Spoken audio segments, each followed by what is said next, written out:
The market is shifting. What are you going to do with your business to make sure that it continues to grow? Today I want to give you a step-by-step plan. As we're seeing each month, year over year, compared to the month of the previous year, number of transactions is coming down. It's coming down. What are you going to do to keep growing your business? I'm going to give you that plan of action today.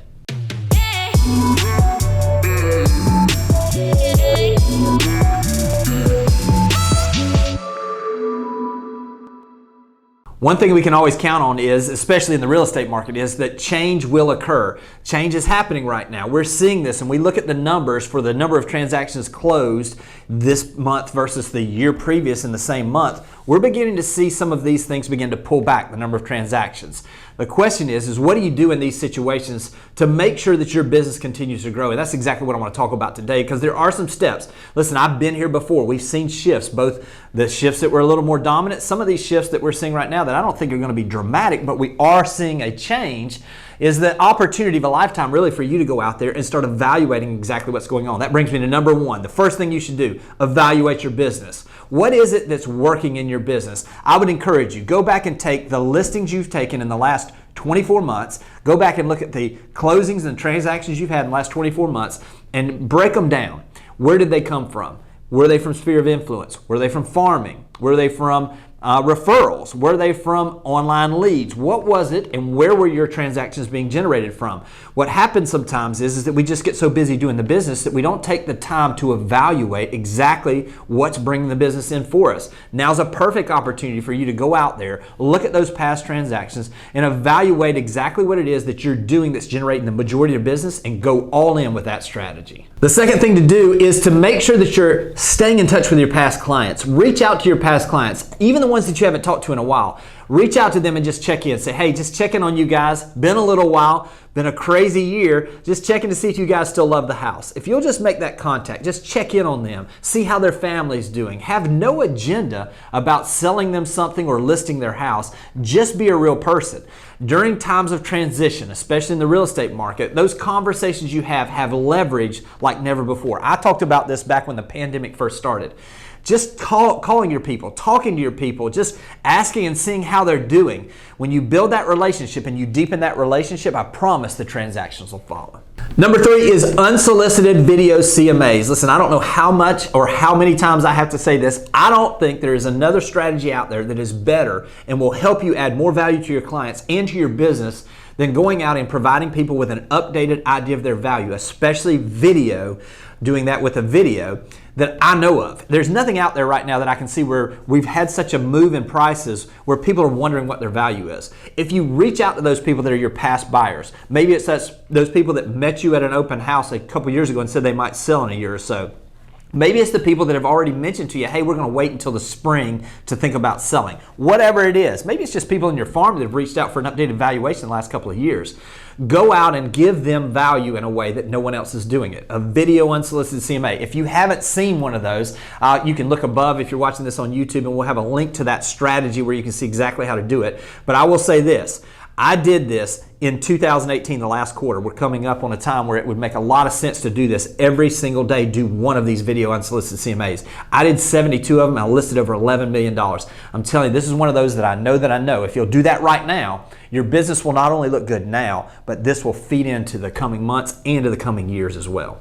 Number four is evaluate all of your expenses. Listen, we all have these little fees that we just don't pay attention to that come every month.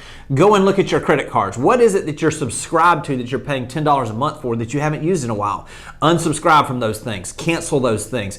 Literally, I've done this with a number of agents, and we'll sit down and we save them between $50 to $100 a month. All of a sudden, you're talking about $600 to $1,200 per year just on taking just a minute and reviewing your credit card applications or your credit card statements and seeing what those things are that are ongoing that you're paying for that you're not using. Number five is learn a new skill. What is it that you wish you knew more about? Is it social media? Is it video? Is it adding value through farming? Whatever it is, we live in an amazing age where you can jump on YouTube and you can learn any skill that you want in a very short period of time. Podcasts give you the ability to do that while you're walking in the morning, at the gym, while you're driving around in your car, you're traveling, whatever it is. We now live in a time where if you want to know something, there are no excuses. It's available. The information is available. It's just focusing and shifting that focus a little bit to focus on something that you want to grow in. So I want to ask you this. What is it for you? What is it that you know that if you knew how to do it better, better, it would increase your business. Whatever that is, spend some time. Become an expert in that area,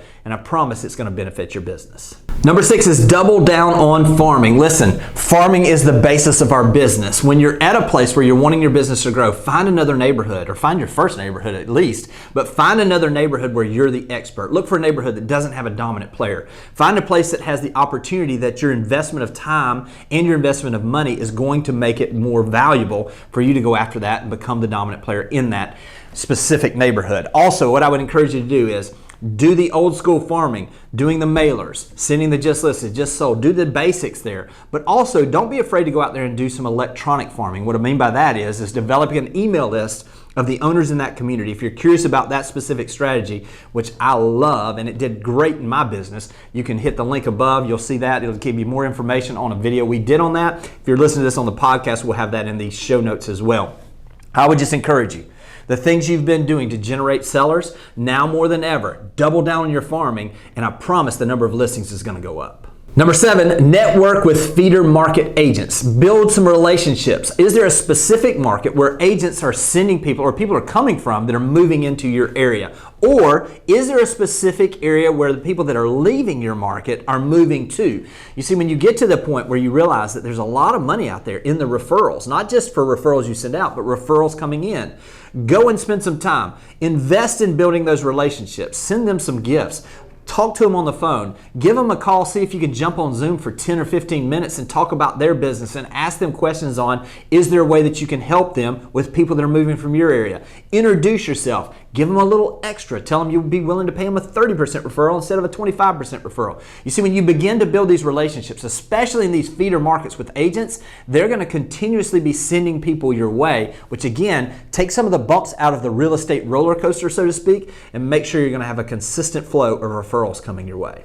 Number 8 is shoot more video. Make sure you're out there. Listen, I don't know how else to say this, but video's value is now extremely important. I believe it's going to be even more important as we go forward. So what is it you're doing? Get comfortable on video. I tell you, if you go back on this YouTube channel and you look at some of the things that I shot to begin with, it is cringeworthy. I promise you. Here's the bottom line. When you begin to do these things, you get more and more comfortable. You get more and more of your own personality in it. It gives you the ability to have a filter out there that you're going to only work with, as we call OKP, our kind of people. There's certain people that my accent, my energy, it's going to turn off. That's fine. I'm not here to please everybody. I'm just here to help the people I'm supposed to help. What video does is it helps me find those people faster and for them to recognize that I'm their guy. If you'll lean in on video, you're going to see results that you can't imagine. Number 9 is broaden your knowledge of the market. Listen, the more you know about the market, the more prepared you are to add value to those clients and those potential prospects that are out there. As you take the time to really deep dive, go in and study the market. What's the average price done over the last 10 years in your market? What's the price done, the average price done in your specific farm neighborhood over the last 10 years? What is it that are the trends you can really speak to? How many sales happened in this month in 2021 versus how many houses sold in 2020 for the same month? You see, when you begin to deep dive on the numbers, the data, understanding the market, and you can communicate that in a way through the one we just said, video, or through being able, as you're talking with people, to show them your expertise, the trust goes up a lot faster, and also the relationships get deeper. This is also the recipe for success in real estate. Number 10, have conversations with renters that rented 9 to 10 months ago. Let me say this, now more than ever, the discrepancy between how much rents are versus what a mortgage costs, I've never in my 27 years seen the difference be so high. Renters can buy a house and have an outgo on a monthly basis that is less, plus they have the tax advantages, plus they have ownership.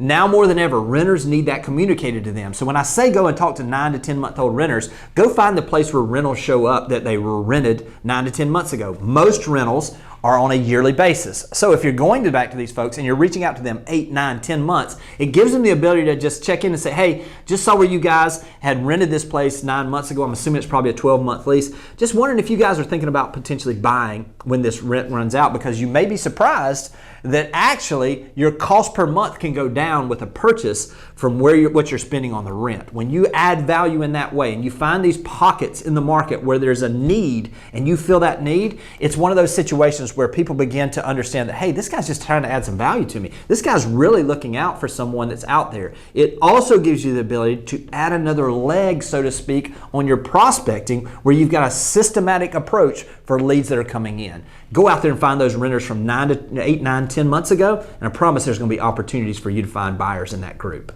Number 11 is circle back to buyers that missed out over the last year.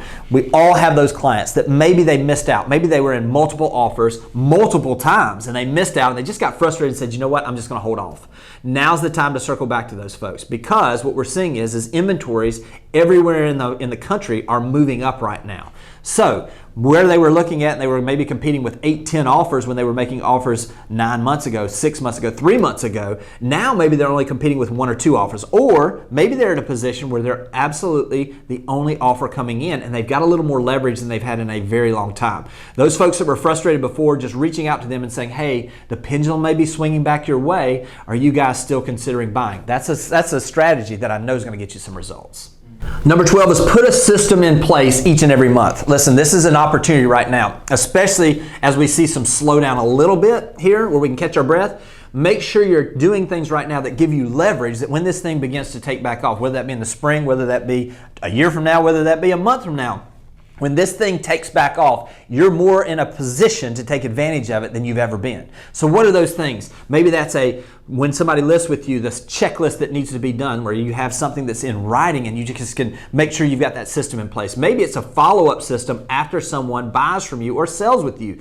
Maybe it's a situation where you've got, from the time of contract to closing, you've got your checklist. Whatever it is, put a system in place. Maybe it's even going out and putting a social media content calendar together that you follow and makes it easier for you to be consistent on social media. Whatever it is, systemize your business. When you systemize your business, it gives you the ability to have a foundation that you can really build on top of. So it's not a matter if the market's changing. The market is changing. It's constantly changing.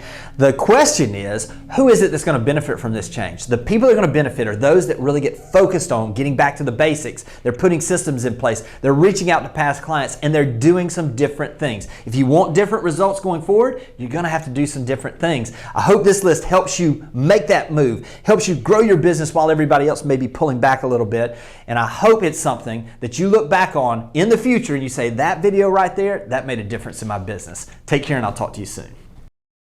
Thanks for watching the video. I specifically chose the video below for you because it builds on the one you just watched. I hope it's helpful, and I'll talk to you soon.